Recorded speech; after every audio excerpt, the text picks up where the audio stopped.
Quality ചോദിച്ചാൽ എന്താ പറയാ? That okay, yeah, she is the one എന്ന് തീരുമാനിച്ച ഒരു ക്വാളിറ്റി. എന്റെ ബെസ്റ്റ് ഫ്രണ്ട് ആണ്, അതാണ് ഏറ്റവും വലിയ ക്വാളിറ്റി. സത്യം കേട്ടോ, ഐ കൻ ഫീൽ ഇറ്റ്, എനിക്കത് മനസ്സിലാവും. ഓക്കെ, ഈ സിനിമ എന്ന് രണ്ടുപേർക്കുള്ള കോമൺ ഇൻട്രസ്റ്റ് ഉണ്ടല്ലോ. യു ഗൈസ് സേയിങ് നിങ്ങൾക്ക് രണ്ടാൾക്കും ഏറ്റവും കൂടുതൽ നിങ്ങൾ സംസാരിക്കുന്നതും നിങ്ങളുടെ കോമൺ ഫാക്ടറും സിനിമയാണെന്നുള്ളത്. ഈ സിനിമ എന്നുള്ള സാധനം രണ്ടുപേരുടെയും തലയിലേക്ക് വന്നത് എപ്പോഴാണ്? ചെറുപ്പം തൊട്ട് വളരെ ചെറുപ്പം മുതലേ സിനിമ പ്രാന്തുണ്ട്. എന്നാലും അങ്ങനെ തന്നെയാ പറഞ്ഞിടത്തോളം എനിക്ക് അത് കണക്ട് ആയിട്ടുള്ള ഒരു കാര്യം അതാ. ടിവിയിൽ സിനിമ കാണുമ്പോഴും രണ്ടുപേരും രണ്ട് രീതിയിലാണ് അത് എക്സ്പ്ലോർ ചെയ്ത് വന്നതെന്നുള്ള ഡിഫറൻസ് മാത്രമേ. രണ്ടുപേർക്കും ഒരു സിനിമ പ്രാന്തുണ്ട് കുഞ്ഞാലോട്ടെ ഉണ്ടെന്നാണ് ഞങ്ങള് പറഞ്ഞ കഥകളിൽ നിന്നും നമുക്ക് മനസ്സിലായിട്ടുള്ളത്. എന്നിട്ട് ഈ സിനിമ പ്രാന്ത് വീട്ടിൽ പറഞ്ഞപ്പോ എന്തായിരുന്നു റിയാക്ഷൻ? എന്റെ വീട്ടില് ഞാനങ്ങനെ ഡയറക്റ്റ് പറഞ്ഞില്ല, ബട്ട് ഞാൻ അതുമായിട്ട് റിലേറ്റ് ചെയ്ത കുറെ കാര്യങ്ങളൊക്കെ ചെയ്ത് അങ്ങനെ അങ്ങനെ അങ്ങനെ അവർക്കും ഓക്കെ ആണെന്നുള്ള രീതിയിലേക്ക് എത്തുകയാണ് ചെയ്തത്. ഫാമിലി വീട്ടിൽ പറഞ്ഞപ്പം ചെറിയ ഇല്ല പഠിക്കായിരുന്നു വേണ്ടി പോയതാണ് പഠിക്കാനൊക്കെ. അപ്പൊ അതിന്റെ ഇടയ്ക്ക് വെച്ചിട്ട് എഞ്ചിനീയറിംഗ് ആയിരുന്നു, LLB പഠിക്കാൻ. അതെന്തായാ തീർന്നത്? അത് കഴിഞ്ഞു. പക്ഷെ അത് നമുക്ക് ആ ജോലിയിൽ ഞാൻ ഫിറ്റ് ആയില്ല. അപ്പൊ പിന്നെ പതിയെ എന്റെ ഇഷ്ടത്തിന് തന്നെ. ഞാൻ ആക്ച്വലി ഉണ്ടല്ലോ ഏതൊരു ഇന്റർവ്യൂവിൽ ഇത് പറഞ്ഞിട്ടപ്പോ അയ്യോ ഇത്രയ്ക്ക് പാവമായ മനുഷ്യൻ LLB ആയി കഴിഞ്ഞാൽ മറ്റേ പുള്ളിയോടൊക്കെ ഓക്കെ നിങ്ങളെല്ലാം പറയുന്നത് അങ്ങനെ.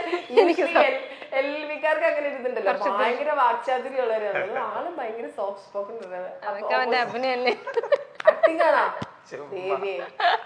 ശരിക്കും റിയൽ ലൈഫ് ഇത് എന്റെ ആക്ടിംഗ് ആണെങ്കിൽ അവാർഡ് ഇത് എന്റെ ആക്ടിംഗ് ആണെങ്കിൽ അവൻ അവാർഡ് എടുക്കണം. രണ്ടുപേരും ആസ് എ കപ്പിൾ ആളുകൾക്ക് ഭയങ്കര ഇഷ്ടമുള്ള ആളുകളാണ്. അതിപ്പോ പേഴ്സണൽ രണ്ടുപേരും ഇൻഡിവിജ്വലി എടുത്ത് നോക്കുകയാണെങ്കിലും ആസ് എ കപ്പിൾ നിങ്ങളോടൊരു ഭയങ്കര സ്നേഹമുണ്ട്, അത് ഫീൽ ചെയ്തിട്ടുണ്ടോ? അതായത് ആളുകൾക്ക് ബേസിക്കലി ജനറലി അങ്ങനെ ഒരു സ്നേഹമുണ്ട്. ഇപ്പൊ നൂറിനോടാണെങ്കിലും ഉണ്ട്, ഫഹിമിനോടാണെങ്കിലും ഉണ്ട്. ഫഹിമിനോട് എനിക്ക് തോന്നുന്നു കുറെ കൂടെ എനിക്ക് ബേസിക്കലി ജൂണിൽ ആ ക്യാരക്ടറിനോടുള്ള ഭയങ്കര ഒരു സ്നേഹമുണ്ട്. അത് എപ്പോ കണ്ടാലും എനിക്ക് അതാണ് ഓർമ്മ വരിക. ഇപ്പൊ നൂറിനെ കാണുമ്പോൾ നൂറിനെ സ്നേഹിക്കാൻ തോന്നുന്ന ഒരു മുഖമാണ്. അതിനിപ്പോ നൂറ് കുരുത്തക്കേടാണ് ചില സ്നേഹിച്ചു. അവർ രണ്ടുപേരോട് ഒരു ഇഷ്ടമുണ്ട്, അത് ഫീൽ ചെയ്തിട്ടുണ്ടോ മൊത്തം ആളുകളുടെ അടുത്തുനിന്ന് ആസ് എ കപ്പിളൊക്കെ? നമ്മളോട് ഇപ്പൊ ഒരുപാട് പേര് വന്ന് സംസാരിക്കുമ്പോഴും ഇപ്പൊ എന്നെ പെട്ടെന്ന് കാണുമ്പോഴത്തേക്ക് ഹസ്ബൻഡ് എവിടെ അല്ലെങ്കിൽ ഫൈമിനോടൊന്ന് ചോദിക്കുക, അല്ലെങ്കിൽ ഫൈമിനെ കാണുമ്പോഴത്തേക്ക് എന്നോടൊന്ന് നൂറിനില്ലേന്ന് പറഞ്ഞ ചോദ്യം. അതായത് എപ്പോഴും നമ്മൾ ഒരുമിച്ച് ഇവർക്ക് കാണാൻ അല്ലെങ്കിൽ ആ ഒരു പരസ്പരം നമ്മളെ പറ്റി അവർ അന്വേഷിക്കുക, ഒരാളില്ലെങ്കിൽ കൂടെ ഉള്ള ആളെ പറ്റി അന്വേഷിക്കുക. അതെനിക്ക് ഭയങ്കര ഇഷ്ടമുള്ള കാര്യമാണ്. അതൊക്കെ എനിക്ക് തോന്നുന്നു അവർക്കൊക്കെ നമ്മൾ അത്രയും കാര്യമായതുകൊണ്ടായിരിക്കാം ഇപ്പം നമ്മൾ സോഷ്യൽ മീഡിയയിലാണെങ്കിലും എന്തെങ്കിലുമൊക്കെ നമ്മൾ ഇടുമ്പോഴത്തേക്ക് ഭയങ്കര ഇഷ്ടമാണെന്ന് പറയും, അല്ലെങ്കിൽ നമ്മുടെ കാര്യങ്ങളെ പറ്റി അന്വേഷിക്കുകയും അതിനെപ്പറ്റി അറിയാൻ അവർക്ക് ഇഷ്ടം എന്നൊക്കെ പറയുമ്പോൾ ഭയങ്കര വീഡിയോ ഒത്തിരി പേര് അതിന് കമന്റും മെസ്സേജ് ഒക്കെ ആയിട്ട് ഒരുപാട് പേര് യൂഷ്വലി എല്ലാ വീഡിയോയ്ക്കും ഒരു 10 നെഗറ്റീവ് കമന്റ് മിനിമം വരുമല്ലോ. അത് ഇഷ്ടമാണ്, ഭയങ്കര മാറ്റമുണ്ട്. അല്ലെങ്കിൽ ഉണ്ടാവാറുണ്ടോ? അല്ല എൻഗേജ്മെന്റ് സമയത്തൊക്കെ നമുക്ക് അങ്ങനെയൊക്കെ അത് അങ്ങനെ അത് ഞാൻ പറഞ്ഞ ചീത്തവിളി നമ്മൾ അറിയുന്നത് ആ ചീത്ത വിളിച്ചവർക്ക് അവരോട് റെസ്പോണ്ട് ചെയ്യുന്ന രീതിയിൽ കുറെ യൂട്യൂബേഴ്സ് ഒക്കെ ഇങ്ങനെ കോണ്ടന്റ് ഇടുന്നുണ്ടായിരുന്നു. അപ്പൊ അന്ന് അത് അയച്ചു തരുമ്പോഴാണ് ഞങ്ങൾ പിന്നെ സീരിയസ്ലി ഇങ്ങനെ എന്തോ വലിയ സംഭവം നടക്കുന്നുണ്ട് എന്നുള്ളൊരു മൂഡിലൊക്കെ. പക്ഷെ ഇപ്പൊ ഒത്തിരി ഭയങ്കര നല്ല രീതിയിലാണ് ആൾക്കാർ ഭയങ്കര സന്തോഷം നമുക്ക് തന്നത്. വേറൊരു സൈഡ് അതുമായിരുന്നു, കാരണം നമ്മളെ ലൈക് പബ്ലിക്കിനും ഇഷ്ടമാണ്, അല്ലെങ്കിൽ അവരും നല്ലൊരു ബ്ലെസ്സിങ് നമ്മൾ പോസിറ്റിവിറ്റിയാണ്. നമുക്ക് ചുറ്റുമുള്ളവർ നമ്മളെ പറ്റി നല്ലത് പറയുമ്പോൾ ഒരു പോസിറ്റീവ് ഫീലിംഗ് ഉണ്ട്. ഓക്കെ, രണ്ടുപേരും ഈ പറഞ്ഞ പോലെ രണ്ടുപേരും ഞങ്ങൾക്ക് അറിയാവുന്ന രണ്ടുപേരും നിങ്ങളെ ഓൺ സ്ക്രീൻ കണ്ടിട്ടുള്ളതൊക്കെ വെച്ച് നിങ്ങൾ ഭയങ്കര സ്വീറ്റ് ആണ്. നിങ്ങളിപ്പോ 24/7 നേരത്തെ പറഞ്ഞ പോലെ ഒരുമിച്ചാണല്ലോ. ഫഹിം എങ്ങനത്തെ ഒരാളാണ്?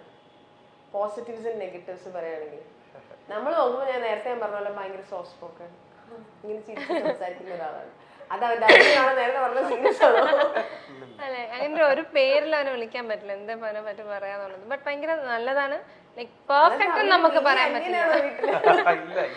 അല്ല, പെർഫെക്റ്റ് എന്ന് പറയാൻ ആർക്കും പറ്റില്ല. ഞാനും പെർഫെക്റ്റ് അല്ല, അവനും പെർഫെക്റ്റ് അല്ല, രണ്ടുപേർക്കും പ്രശ്നങ്ങളുണ്ട്. പക്ഷെ അത് മറ്റാള് ബാലൻസ് ചെയ്തിട്ടാണ് നമ്മുടെ ലൈഫിൽ എല്ലാ കാര്യങ്ങളും നടക്കുന്നത്. ഇപ്പം ഞാനൊരു കാര്യത്തിൽ മോശമാണെങ്കിൽ അത് ഏറ്റവും നല്ല രീതിയിൽ ചെയ്യുന്ന ഒരാളായിരിക്കും ഫൈം. അല്ലെങ്കിൽ ഫൈമിന് അറിയാത്തൊരു കാര്യം ഞാനത് ചെയ്യാൻ വളരെ ഇൻട്രസ്റ്റ് ആയിട്ട് നിന്ന് ഞാൻ ചെയ്യാമെന്ന് പറയുന്ന ഒരാളാണ്. അപ്പൊ അത് എനിക്ക് എന്താ പേരിലത് ഇവനെ ലൈക്ക് എന്താളെന്ന് പറയണമെന്ന് എനിക്കറിയില്ല. But angry young man feel ഉണ്ടോ? പെട്ടെന്ന് ദേഷ്യം വരിക? ഇല്ല, അത് young woman, angry young woman ഞാനത് പ്രതീക്ഷിച്ചു. യൂഷ്വലി ഇങ്ങനെ എപ്പോഴും ചിരിക്കുന്ന മുഖത്തിന്റെ പിന്നിൽ ഇങ്ങനെ ഒരു ദേഷ്യം വന്നാലും പെട്ടെന്നായിരിക്കും, പിന്നെ പോകുന്നതും പെട്ടെന്നായിരിക്കും. അതുകൊണ്ട് അത്രേ ഉള്ളൂ. മനസ്സിൽ അങ്ങനെ കൂടുതൽ ഭയങ്കരമായിട്ട് അങ്ങനെ എനിക്ക് വിഷമം വരും പെട്ടെന്ന്. ലൈക്ക് സെൻസിറ്റീവ് ആണ്, പക്ഷെ ക്വിക്ലി അത് തിരിച്ചു മാറുന്ന ആളാണ്. കാരണം ഭയങ്കരമായിട്ട് അതിലോട്ട് പോയി പിന്നെ അങ്ങ് ഡിപ്രഷൻ. അത് ഈ ജയറാമേട്ടനോ മറ്റോ ഏതൊരു ഇന്റർവ്യൂല് പറഞ്ഞിട്ട് ജയറാമേട്ടൻ അങ്ങനെയാണെന്ന്. കാരണം എന്റെ പുള്ളി പറയാ ജനറലി അങ്ങനെയായിരിക്കും. ഈ നമ്മൾ പുറമെ ചിരിച്ച് കളിച്ച് കാണുന്നവർക്ക് ഇതിന്റെ ഒരു എക്സ്ട്രീം സൈഡ് ഉണ്ടാവും.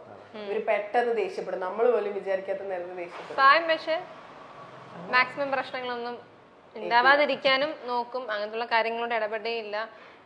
അവനെ കൊണ്ട് അതിൽ നിന്നൊക്കെ ഒഴിഞ്ഞു മാറി സോൾവ് ആക്കാൻ നോക്കുന്ന ഒരാളാണ്. വളരെ മാക്സിമം പ്രശ്നങ്ങളൊന്നും എങ്ങനെയൊക്കെ സമാധാനപ്രിയനായിട്ടുള്ള ഒരാളാണ്.